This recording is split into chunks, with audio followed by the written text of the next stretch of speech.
Canadians all the time are shaking their heads about the shocking $90,000 deal for Senator Duffy that emanated from the Prime Minister's Chief of Staff. And they're shaking their heads about the ineptitude of the government's damage control since all of this burst into the public domain in the last couple of weeks. Each of the government's forays, both in the country and outside, just begs more questions.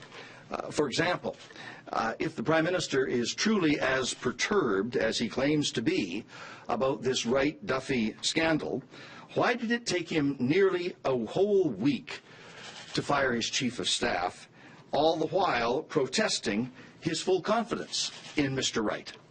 Who gave the orders to Conservative senators to edit that Senate report on Mr. Duffy?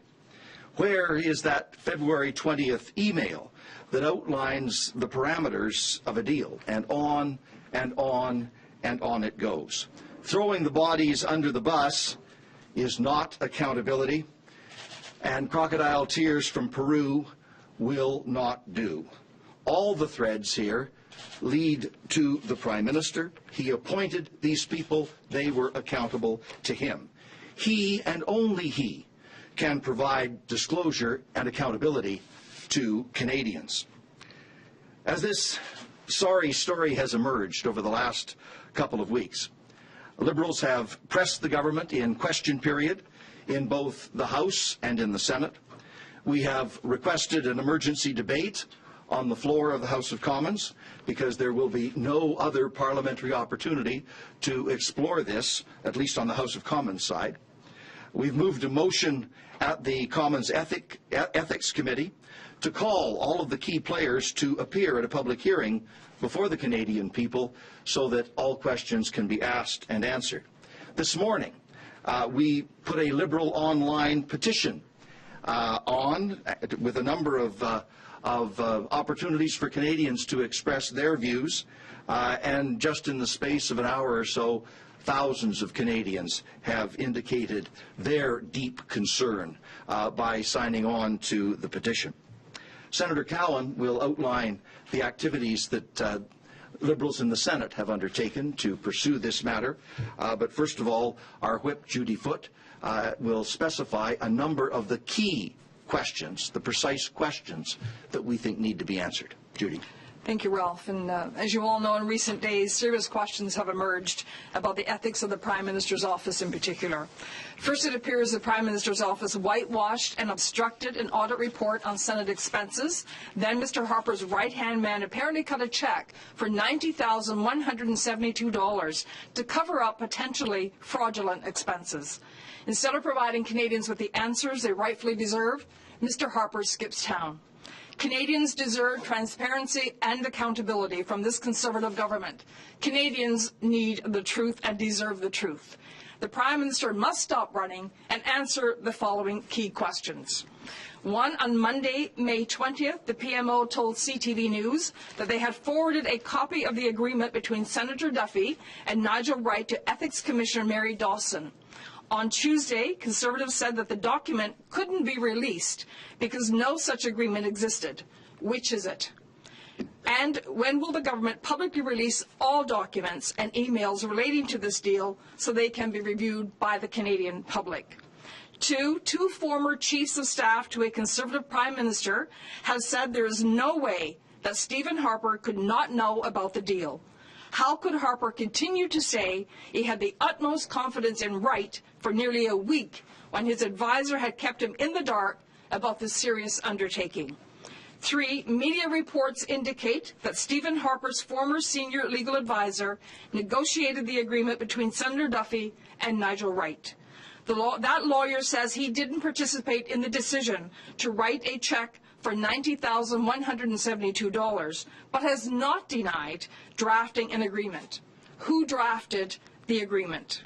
4, the Senate committee's report on Senator Duffy was whitewashed.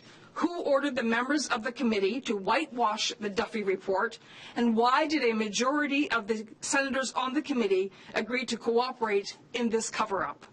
5, Senator Duffy was told by the Prime Minister's office that they would repay his expenses and go easy on him in exchange for his silence. What else did the Prime Minister expect in exchange for over $90,172 and a whitewashed Senate report? Conservative Senator David Tkachuk tipped off Senator Duffy that he had billed inappropriate expenses. Was Senator Tkachuk ordered to go easy on him? 7, once Senator Duffy repaid the $90,172, he immediately stopped cooperating with the Deloitte investigators who were auditing him. Was he ordered to quit cooperating by the Prime Minister? Why is the Conservative leader in the Senate refusing to allow committee hearings into this whole affair to be held in public? Why does Stephen Harper continue to have confidence in the Conservative senators who whitewashed the report and who are now being asked to review it? The audit of Senator Pamela Wallin's expenses has yet to be made public. Has the Duffy Wright deal not come to light, would she have received similar treatment? And 10, despite being required to disclose a gift of over $500 to the Senate Ethics Commissioner within 30 days, Senator Duffy didn't disclose the $90,172 gift from Nigel Wright. Why? Senator Cowan. Thank you. This started off as an issue involving the expense claims of 3 or 4 senators, but it's escalated far beyond that. And as my colleagues have indicated, it now goes right to the heart of the most powerful office in the country, and that's the Prime Minister's office. So it's not a Senate issue anymore. It's a question of confidence in our parliamentary institutions. But in the Senate, we've done certain specific things, and I'd like to tell you a bit about that. First of all, as was mentioned, when this came to light about the potential connection between the $90,000 payment by Mr. Wright to cover Senator Duffy's expenses and the whitewashing of Senator Duffy's report, we felt that it was appropriate to raise a question of privilege in the Senate, and I've done that. I've made my arguments, and the Senate Speaker has reserved his judgment as to whether or not there is a breach of the privileges of the Senate by interference from the Prime Minister's office in the deliberations of a Senate committee.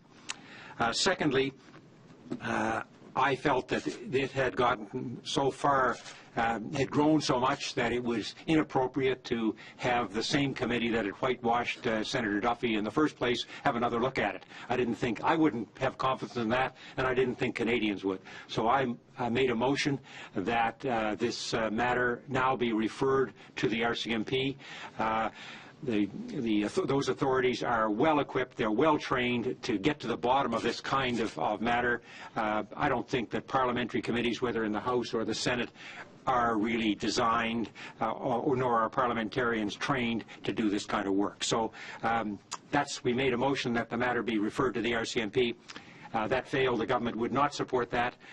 They insisted that this report, the Duffy matter, be referred back to the very committee that had whitewashed him in the first place. Once that was done, I felt the appropriate thing to do was to insist that those hearings be held in public, so at least people could see who said what, when, and how.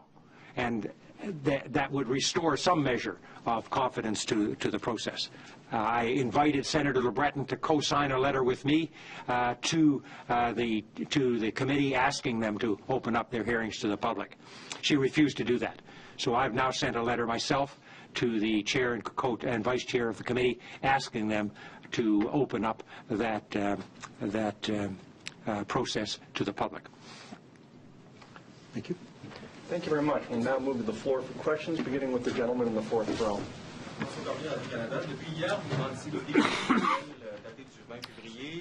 Yesterday you talked about the February 20th email. You haven't shown it, if I understand correctly. Do you believe that there is key information in this email?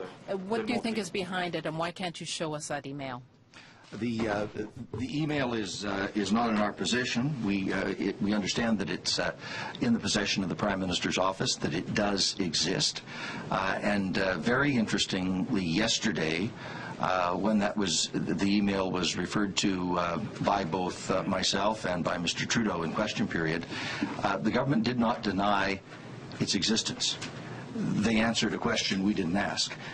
So the obfuscation here leads us to believe that there is indeed documentation. The government is very precise in the language that they use to frame it in terms of a formal written agreement. But binding understandings can come in many forms, including an exchange of letters, an exchange of emails.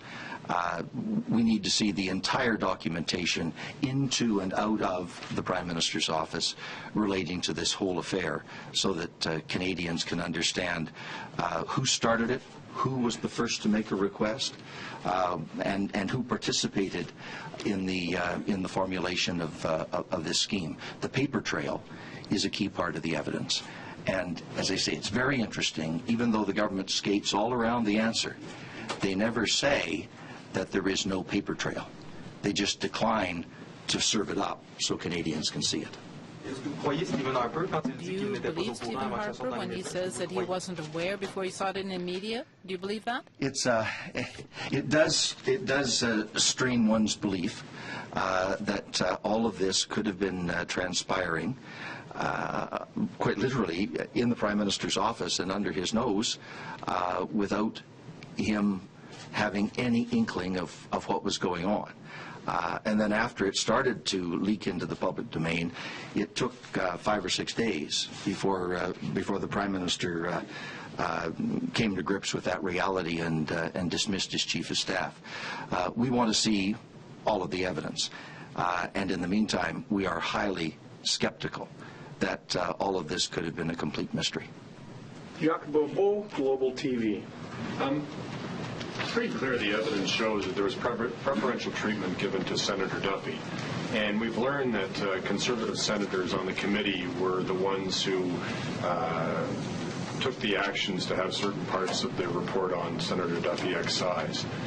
So given the evidence that we have so far, how wide do you think the involvement is in what you characterize to be a whitewash? Well, again, that's why we need our questions answered. But it seems pretty clear that the editing of the report, the editing of the Senate report, was handled by the 2 Conservative senators who were members of that committee. The critical question is, where did they get their orders? Who told them that this document needed to be edited, that it wasn't acceptable in its existing form? Actually, the existence of a draft Senate report being passed around through the political circles of the PMO in itself is a violation of protocol until it's actually tabled on the floor of the Senate. But maybe I should ask my colleague Jim Cowan to comment on the committee's. Thank you, Ralph. I first saw these reports when they were tabled in the Senate Thursday, May 9. And I immediately noticed the difference between the 2 reports on Brazeau and Harb and the one on Duffy. And we're dealing here with exactly the same form of declaration of primary residence, secondary residence, exactly the same rules and regulations in all 3 cases. And in 3 reports, all signed by Senator Tkachuk as the chair of the committee. In 2 cases, his committee finds that the form is very clear and the language is unambiguous. And in the Duffy one, they say, well, Deloitte's found that there was no definition of this or that or something else, and therefore they couldn't determine whether or not Senator Duffy's primary residence was in Prince Edward Island. So I said at that time, I assume that Senator Tkachuk will be here to explain it. He's the chair of the committee. He signed the reports.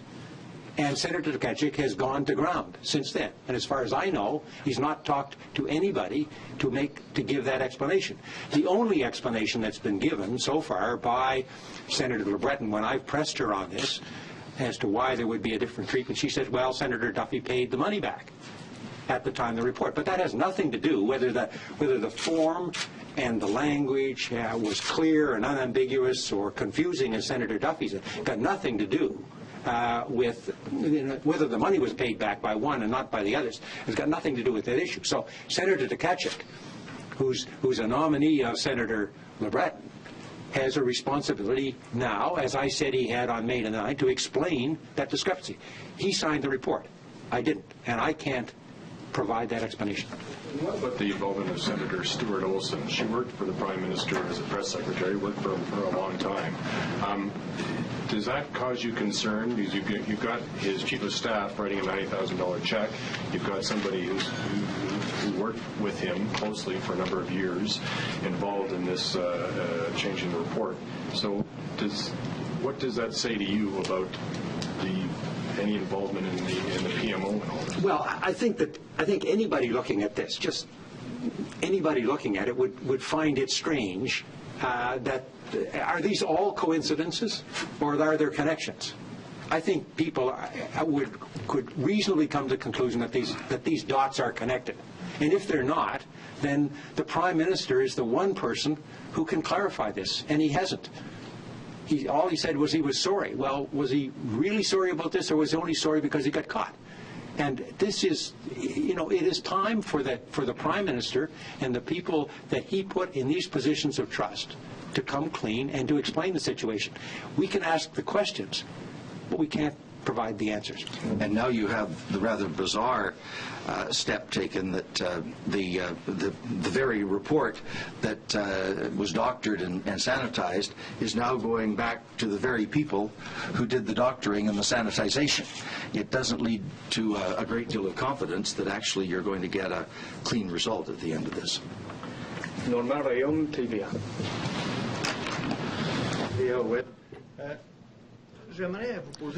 would like to ask a question about a financial aspect of the $90,000. The official Deloitte audit report indicated that the senator should reimburse $1,050, and yet he reimbursed $90,000. Is that gap because the initial report identified the primary residence of Mr. Duffy as being in Ottawa rather than in Cavendish?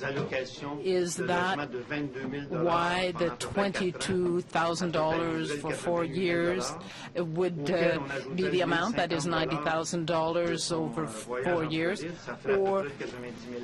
And then if you added in that $1,050 trip to Florida, that would be about the $90,000. Thank you. It's my understanding that the $90,172 was a figure that was provided to Senator Duffy or his lawyer by Senate administration, and that was the total of his living expense claims over the period of time that he's been in the Senate. When the issue came to light about the $1,000 claims while he was in Florida, or at least his cell phone was in Florida, that was included. He said he was going to pay it back. In fact, it was included in the $90,000. So that $90,000 was calculated by Senate administration, is my understanding.